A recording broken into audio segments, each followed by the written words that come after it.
우리 오늘 함께 은혜 나눌 말씀은 베드로전서 2장 16절 말씀, 우리 한 절 함께 다 같이 한 목소리로 공독하도록 하겠습니다.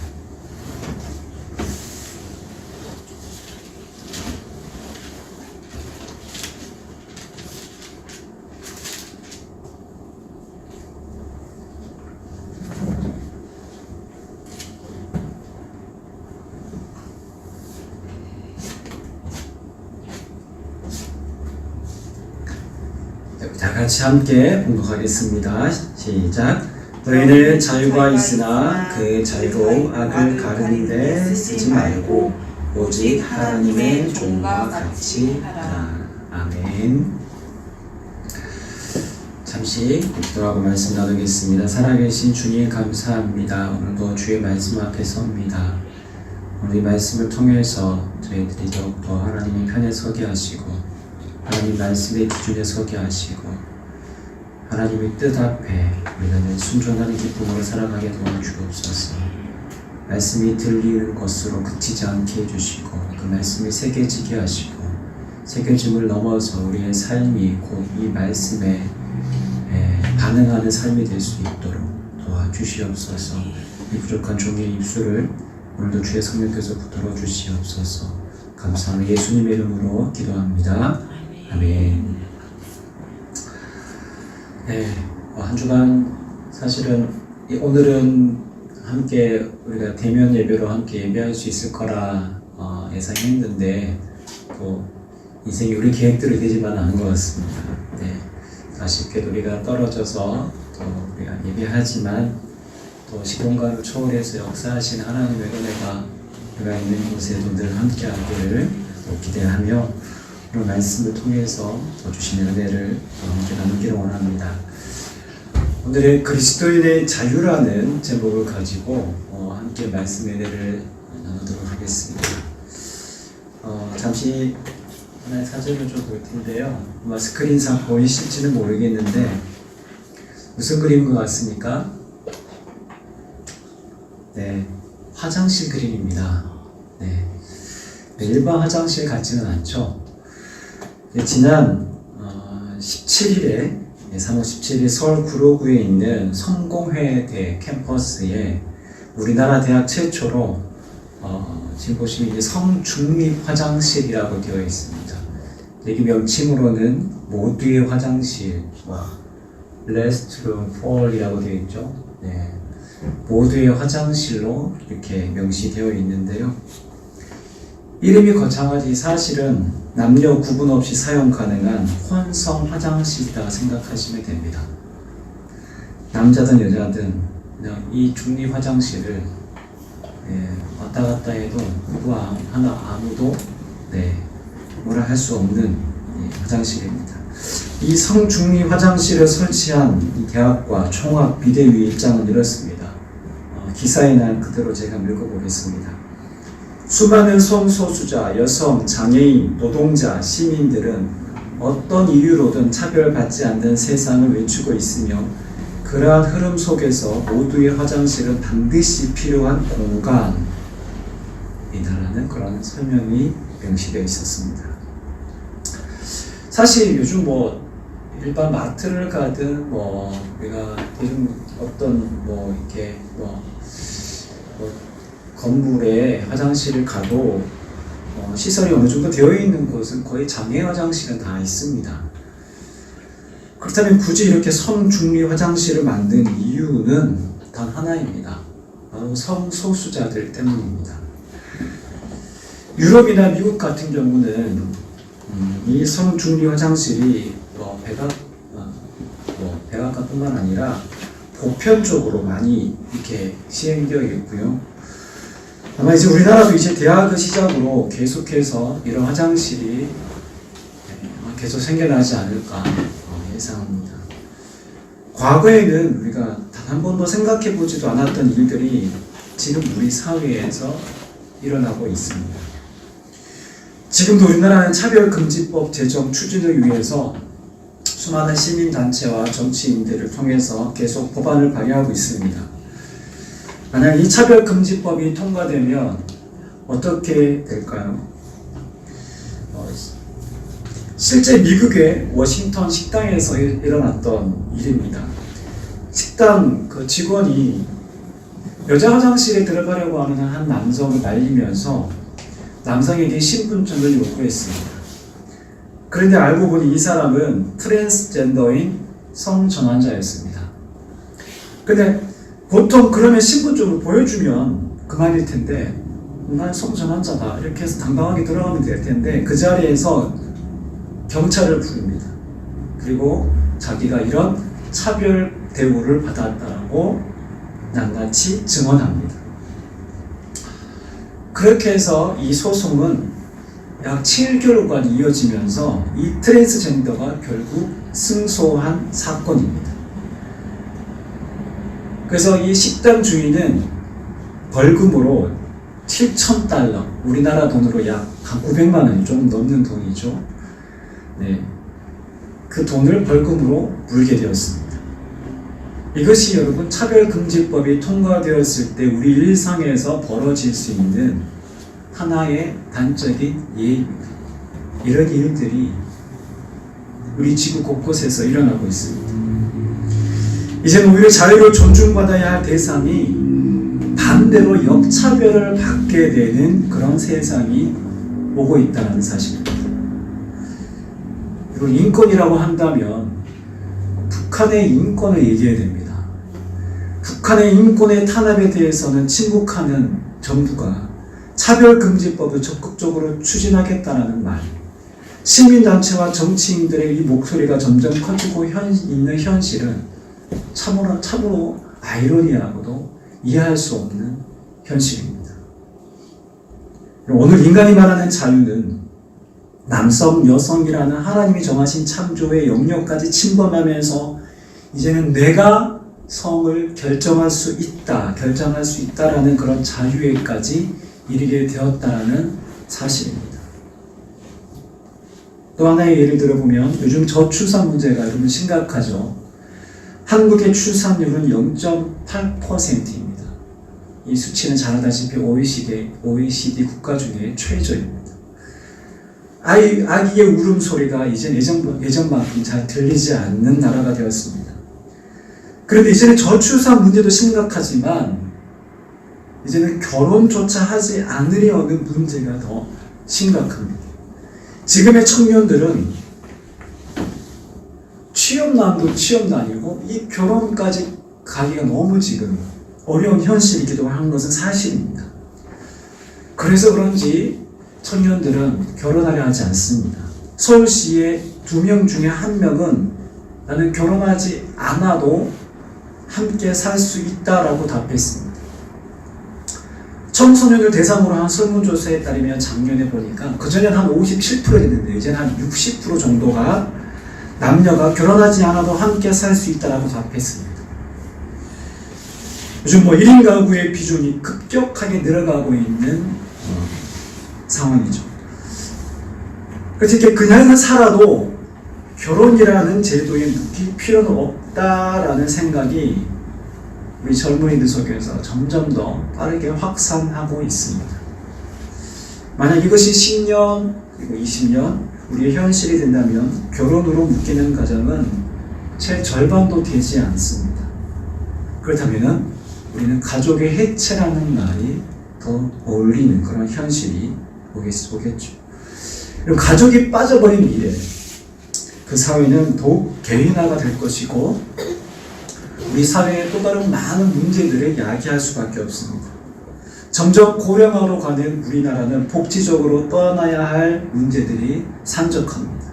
반면에 인구 절벽이 되면 경제적 수요가 급격하게 줄어들게 되고 소비, 경제활동, 재생산 등 세계 경제시장에서의 우리 동력은 떨어지게 됩니다. 그러면서 나라 국가 경제는 점점점 밀려나게 되죠. 그러면 국가는 엄청난 위기를 맞이하게 될 것으로 예상합니다. 이 모든 것이 바로 인간이 생각하는 그 자유로부터 시작된 것입니다.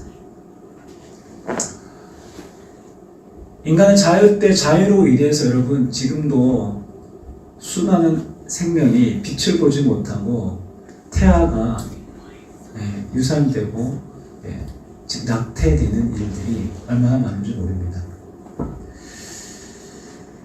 바로 누군가의 그 자유로 인해서 생명이, 태어나야 될 생명이 태어나지 못하는 이런 어처구니 없는 일이 바로 누군가의 그 자유 때문입니다.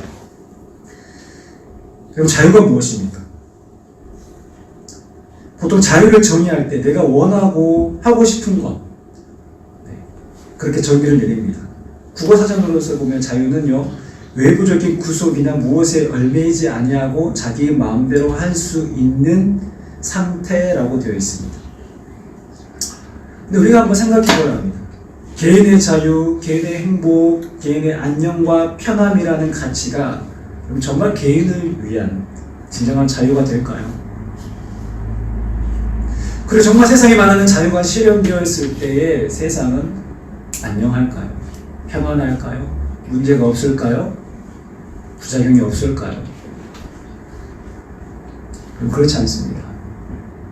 세상이 추구하는 그 자유에는 늘 부작용이 남습니다. 고통이 따릅니다. 부작용이 따릅니다. 수많은 문제들이 따릅니다. 나는 나 하나 좋을지 모르겠지만 나의 자유로 누군가에게는 피해가 되고 아픔이 되고 그 자유는 이끌어서 방종이라고도 할 수 있겠습니다. 오늘 본문을 세 번역으로 한번 읽어보면 좀 더 쉽게 와닿습니다. 우리 한번 읽어보겠습니다. 여러분은 자유인으로 사십시오. 그러나 그 자유를 악을 행하는 구실로 쓰지 말고 하나님의 종으로 사십시오. 왜 베드로 사도는요, 자유인으로 살아라고 하고 그 자유를 악을 행하는 구실로 쓰지 말라고 하면서 왜 뜬금없이 하나님의 종으로 살아라고 말할까요? 자유와 종은 반대되는 개념이지 않습니까? 종과 자유는 전혀 맞지 않는, 어울리지 않는 단어이지 않습니까? 서로 모순적인 단어이지 않습니까? 그런데 어떻게 종과 자유라는 말이 동시에 성립이 될 수 있겠습니까? 결론적으로 말하자면 이 말씀은요, 자유는 권위의 문제이기 때문에 그렇습니다. 그래서 첫 번째 우리 함께 기억할 내용은 진정한 자유는 권위의 문제라는 것입니다. 여러분, 기준과 권위가 상실한 곳에 자유만 있다고 생각해 봅시다. 어떤 일이 일어날까요? 각자의 개인의 자유를 만끽할 수 있다고 생각하기 쉽습니다. 그러나 아까 말씀드린 것처럼 나 개인의 자유가 나 개인의 편함은 될 수 있지 모르겠지만 누군가에게는 피해가 될 수 있고 방종으로 이끌 수 있다는 것입니다. 그래서 이 자유는 혼돈 그 자체입니다. 창세기 1장 2절에는요, 땅이 혼돈하고 공허하며라고 되어 있습니다. 질서가 없는 그 상태를 의미합니다. 그러나 하나님이 말씀하시고 빛이 있으라 하실 때 빛이 생겼습니다. 하나님께서 말씀하심으로 창조하실 때 세상의 모든 질서가 생겨났습니다. 해와 달과 별을 포함한 모든 천체, 땅의 모든 식물, 동물들이 살아 숨쉬게 되었습니다. 각자의 위치에서, 각자의 자리에서 그렇게 자기의 삶을 살아냈습니다. 그러나 하나님의 말씀을 무시하고 하나님 말씀에서 떠날 때 인생에 찾아오는 것은 바로 무질서와 혼돈입니다. 그것이 바로 죄의 상태입니다. 하나님이 인간의 자유를 억압하시고 하나님이 인간의 자유를 막으시는 것이 아닙니다. 하나님은 인간을 처음부터 자유로운 존재로 만드셨습니다. 자유롭게 하셨습니다. 아담과 하와에게 하나님이 만드신 많은 열매들을 너희가 임의로 먹을 수 있다라고 창세기 2장 16절에 말씀하셨습니다. 그러나 하나님이 막으신 것이 단 하나 있었습니다. 무엇입니까? 동산 중앙에 있는 선악을 알게 하는 과실 열매는 결코 너희가 먹어서는 안 됩니다. 먹는 날에는 반드시 죽게 될 것이다 라고 경고하셨습니다.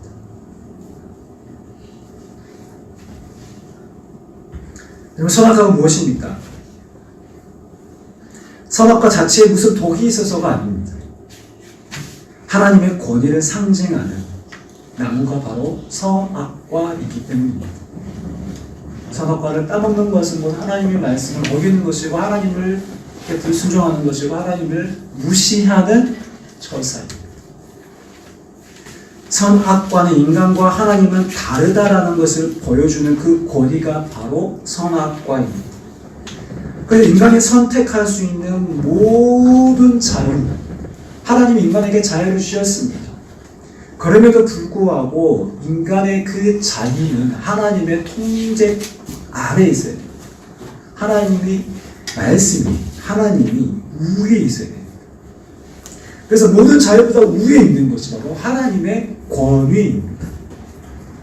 즉 하나님의 권위를 인정하지 않고 내 마음대로 내가 결정하겠다는 그 자유에는 하나님이 주인이 아닌 내가 곧 주인이 되어 내가 원하고 내가 하고 싶은 대로서의 삶을 살겠다라는 자기 의지가 들어가 있는 것입니다. 내가 주인 되면 여러분 어떻게 될까요? 간섭을 받지 않기 때문에 편합니다. 자유롭습니다. 그런데 한편으로 이렇게 생각해 보겠습니다. 여러분 이 험한 인생, 죽음이 기다리고 있는 인생을 내가 주인이 되면 어떻게 될까요? 위기의 순간에, 죽음의 순간에 누가 나를 지켜줄 수 있습니까? 인간이 주인이라는 말에 숨겨진 허상을 우리는 알아채야 합니다. 내 힘으로 할 수 있는 것이 얼마나 됩니까? 우리 가족은 내가 지켜줄 수 있습니까? 내 건강, 내 질병 하나 내 스스로 감당해낼 수 있습니까? 내 목숨 내가 지킬 수 있습니까? 죽음 이유는요? 여러분, 내가 주인이라는 말은 인간이 지닌 연약함과 한계와 무능함을 그저 나타내줄 뿐입니다. 반대로 하나님이 우리 인생의 주인이시면 어떻게 될까요? 그분의 보호 속에 살아가고 위험과 죽음의 한계 앞에서도 우리가 두려워 떠는 인생이 아닙니다. 우리는 그분의 영원 성 안에서 폭풍하고 몰아치는 상황이 올지라도 우리는 삶의 안정감 속에서 그분이 붙드시는 안정감 속에서 내가 이 땅에서 하나님 은혜 속에 우리가 그 보호 속에 누리며 살아갈 수 있는 것입니다. 그래서 자유는 그냥 내가 하고 싶은 대로 사는 것의 문제가 아니라 깊이 들어가면 자유의 문제는 누가 주인인가의 문제로 귀결되는 것입니다. 그래서 오늘 본문에서 베드로는 뭐라고 말합니까?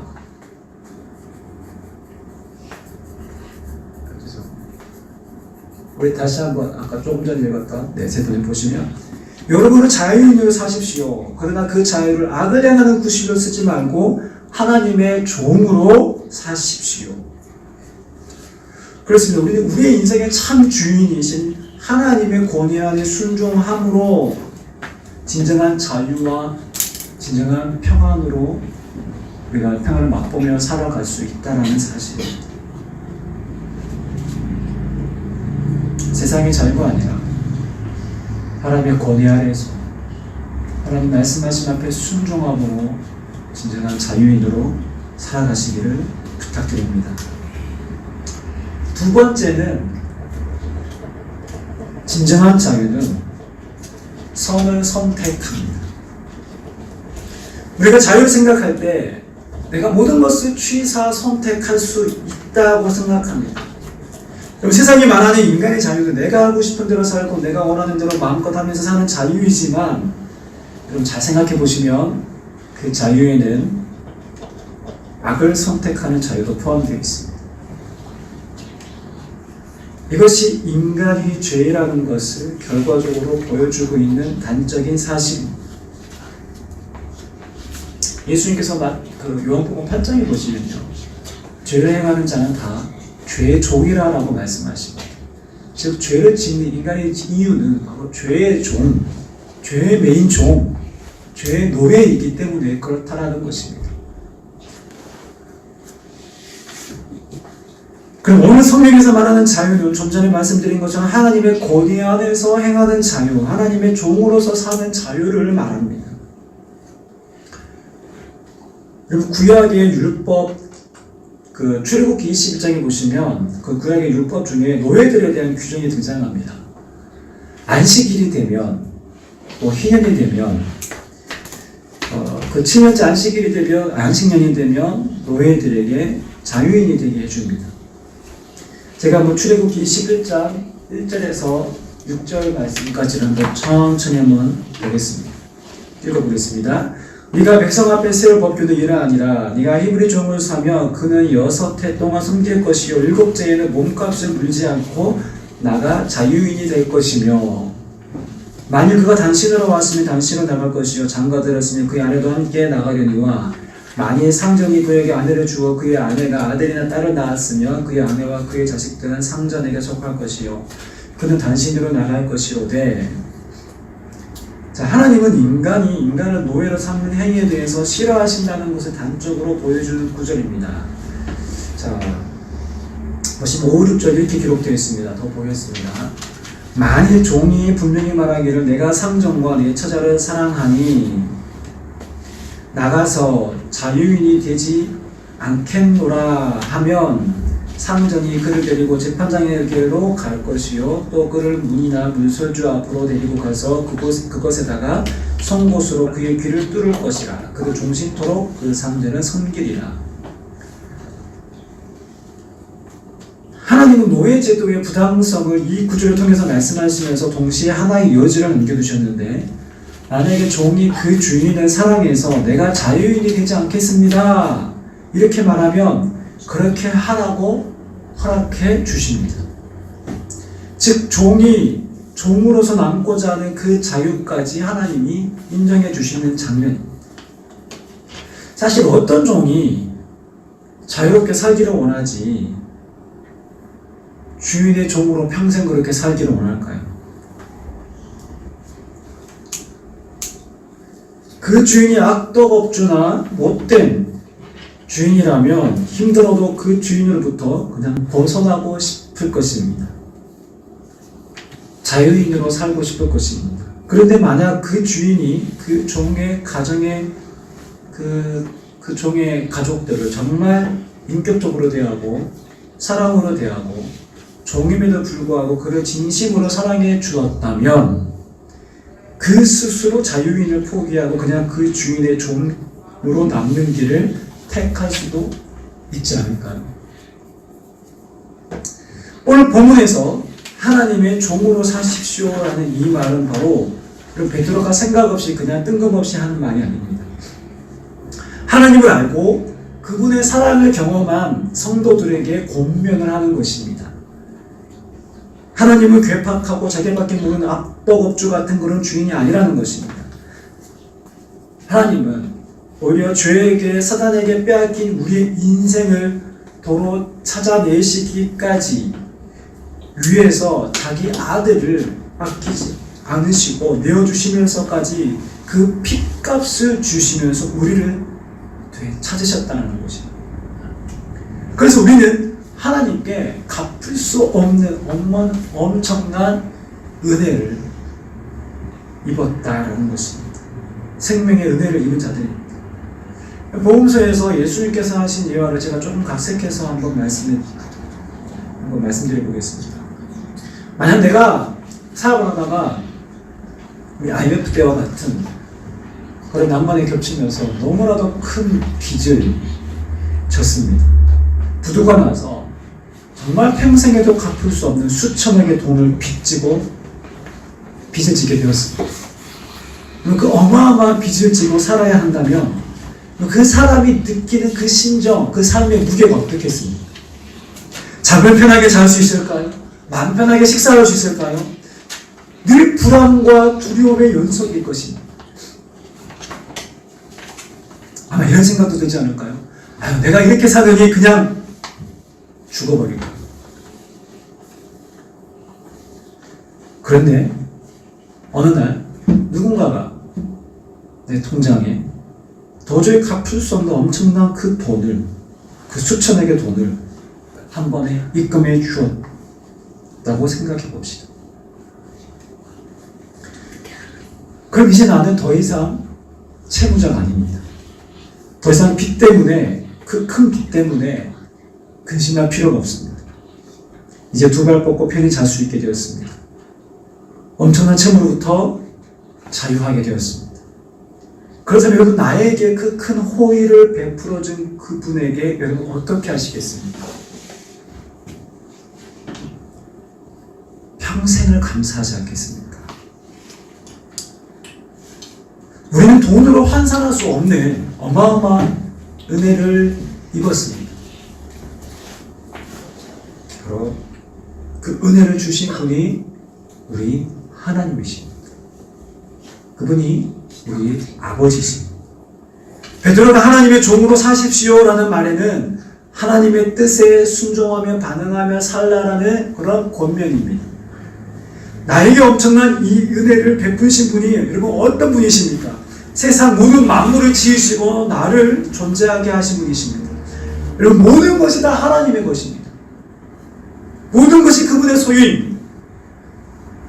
그렇다면 그분께 순종하는 것이 우리가 당연하지 않습니까? 그분의 뜻에 따르는 것이 당연하지 않습니까? 그러나 그분은 우리를 그저 종 부리듯 하지 않습니다. 그분은 세상의 모든 주인으로서 절대적 권위를, 주권을 가지고 계심에도 불구하고 그분은 인격적인 분이시기에 우리에게 선택을 요구하시고 우리의 선택을 존중하십니다. 그분은 우리를 그저 강압적으로, 억압적으로 다루시지 않습니다. 여러분, 강압이 들어가는 순간 사랑의 관계, 인격적 관계, 사랑의 관계는 성립되지 않습니다. 그래서 하나님은 우리가 스스로 선택하게 하십니다. 그 선택의 자유를 주십니다. 하나님의 놀라운 은혜를 입은 하나님의 자녀로서 그리스도인으로서의 자유는 어떤 자유입니까?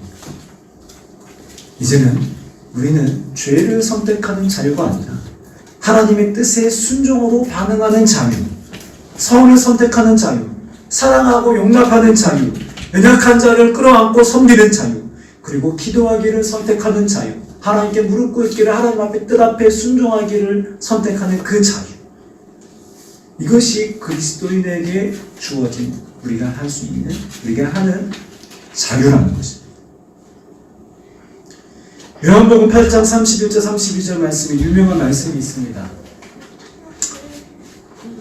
한번 읽어보겠습니다. 시작. 그러므로 예수께서 자기를 믿은 유대인들에게 이르시되 너희가 내 말에 거하면 참으로 내 제자가 되고 진리를 알지니 진리가 너희를 자유롭게 하리라. 여러분, 세상이 말하는 자유가 내 마음대로 할 수 있다라는 그 자유가 그 자유가 나를 자유롭게 하는 것이 아니라 진리 대신 예수 그리스도가 우리를 자유롭게 할 수 있습니다. 여러분, 그 진리 대신 예수가 내 안에 계실 때 그분이 우리를 자유롭게 하십니다. 진리는 인격입니다. 진리는 예수 그리스도이십니다. 진리 대신 그분이 내 안에 계실 때만 우리는 진정한 자유인으로 설 수 있다는 사실입니다. 제가 고등부 사역을 할 때인데요, 제가 1대1로 아이들에게 이제 지금 복음을 전하는 사역을 주중에 뭐 1명씩 2명씩 그렇게 했습니다. 보통 우리가 사역리로 해서 뭐 간단하게 복음 전하는 것이 아니라 한 2시간에서 2시간 반 정도 긴 시간 동안 쭉 하나님에 대한 창조부터 해서 우리가 왜 이렇게 인간이라는 존재가 타락하게 되었는지 성경을 가지고 그 이야기를 풀어서 약 한 2시간 정도까지 이야기를 합니다. 2시간 정도 걸쳐 복음을 1대1로 전하면 웬만하면 거의 다 마음의 준비를 하게 되고 예수님을 영접하겠다라고 고백하는 친구들이 거의 대부분입니다. 그런데 고등학교 1학년 남학생이었는데 이제 다 설명을 하고 마지막으로 영접을 하려고 하는데 이 학생이 망설입니다. 다시 설명했습니다. 예수님을 너의 인생의, 너의 삶의 주인으로, 구원자로 영접하겠니?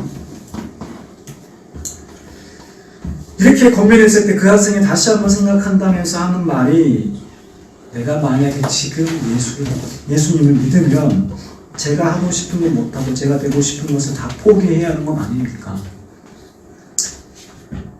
하면서 지금 당장은 어렵겠다라는 말을 하면서 끝내 영접 기도는 못했습니다. 저는 그 학생이 다그치지 않고 조금 시간을 주기로 했습니다. 일단은 복음을 전한 것까지 만족해야 했습니다. 그럼 사실 우리가 예수를 제대로 믿으면 우리 안에 내려놓아야 할 것이 반드시 생기게 되어 있습니다. 이것이 없다면 어쩌면 예수를 제대로 믿는 게 아닐 수도 있습니다. 그 전에 죄의 종으로 살 때는 그것이 좋았고 죄가 죄 줄도 모르고 짓고 죄를 짓는 것을 즐거움으로 살았지만 이제 하나님의 종으로 예수 그리스도의 제자로 살고자 할 때는 죄를 미워하게 되고 죄된 방식과 습관을 거부하게 됩니다. 하나님의 종이 되면 내 마음대로 하고 싶은 죄의 욕망으로부터 이제는 제약을 받게 됩니다. 악을 선택하고자 하는 그 자유에 제동이 걸리게 됩니다. 내 생각으로 악한 생각을 품고 뇌여로 남을 비방하고 욕하고 정죄하던 만들로부터 브레이크가 걸리게 됩니다. 혹 실수라도 악한 말을 내뱉었다면 그것이 죄임을 알게 되고 후회하게 됩니다. 그리고 나의 잘못된 생각과 행동에 대해서 용서를 구하게 됩니다. 무슨 말입니까? 하나님의 자녀, 그분의 종으로 살면 죄에 대한 반발력이 생기게 됩니다. 그전에는 죄를 그대로 흡수했지만 이제는 죄된 것을 밀어내는 힘이 내 안에 생기게 됩니다.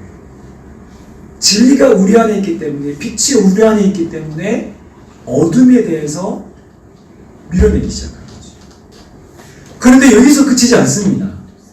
그리스도인은 단지 죄를 짓지 않는 사람이 아니라 적극적으로 선을 행하는 사람입니다. 단지 남을 미워하지 않는 사람이 아니라 적극적으로 이웃을 사랑하는 사람입니다. 예수님은 마태복음 5장부터 시작된 산상수훈에서 구약의 옛 율법을 말씀하시면서 이제는 하지 말라가 아닌 이제는 하라라는 적극적인 율법에 대해서 말씀하십니다. 대표적으로 마태복음 5장 43절 44절 말씀입니다. 제가 읽어보겠습니다. 또 이웃을 사랑하고 내 원수를 미워하라 하였다는 것을 너희가 들었으나 나는 너희에게 이르노니 너희 원수를 사랑하며 너희를 박해하는 자를 위하여 기도하라.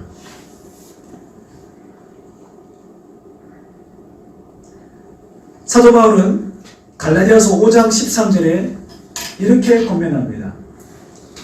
사랑하는 형제들이여, 여러분에게는 이미 자유가 주어졌습니다. 그 자유는 서로 사랑하고 섬기는 자유입니다. 이것이 그리스도의 자유, 선을 선택하는 자유입니다.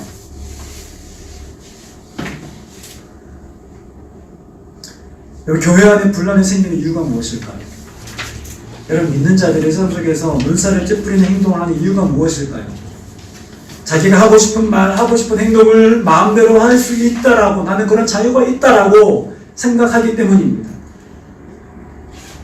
그러나 그것을 엄밀히 말하면 위에 계신 하나님의 권위, 그분의 말씀을 무시한 처사입니다. 그리스도인의 자유는 내가 하고 싶은 대로 자유가 아니라 하나님의 권위 안에 그분이 내 삶의 주인 되시며 교회의 주인 되심을 철저히 인정하고 고백하고 그분의 뜻에 반응하고 순종하는 자유입니다. 그리고 그리스도인의 자유는 이제 신분의 변화를 통해서 은혜를 알고 은혜를 입은 자로 하나님이 기뻐하시고 원하시는 것을 선택하는 자유입니다. 그래서 죄를 짓는 자유가 아니라 선을 선택하고 선을 행할 수 있는 자유입니다. 이제는 내가 선을 선택하기가 어렵고 때로는 선을 선택하기가 어려웠지만 힘들었지만 내 안에 계신 예수 그리스도 그 진리를 통하여서 진리에서 예수 그리스도를 통하여서 우리는 이제는 선을 선택할 수 있는 자로 하나님이 이끄셨다는 것입니다.